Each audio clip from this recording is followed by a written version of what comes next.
मौलाना फजलुर रहमान का मौक़िफ़ है कि आईनी अदालतें होनी चाहिए, बुनियादी निकात पर नहीं, चंद ज़ेली निकात पर मौलाना को एतराज़ है। ताहम 2 हफ्तों में मामलात बेहतर हो जाएंगे।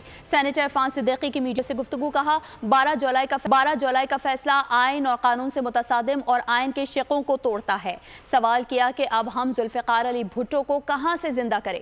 आज अगर गलतियाँ करेंगे तो अगले 10 साल बाद भुगतेंगे। मजीद कहा कि 18वीं तरमीम लाकर हमारा गला दबोचा और कहा गया कि 19वीं तरमीम करो।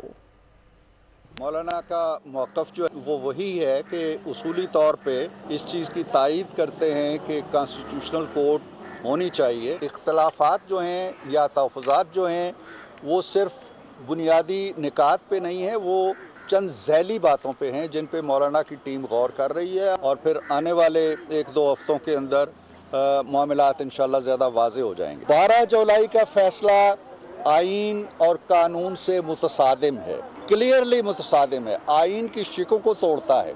अब हम जुल्फ़िकार अली भुट्टो मरहूम की को कहाँ से ज़िंदा करें। कोई आज अगर आप गलतियाँ कर रहे हैं तो आने वाले 10 साल हम फिर उसे काटते रहेंगे। मत करें ये गलतियाँ।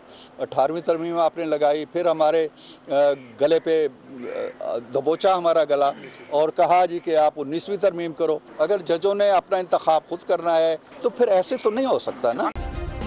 सब्सक्राइब करें और बेल दबाएं ताकि कोई खबर रह न जाए।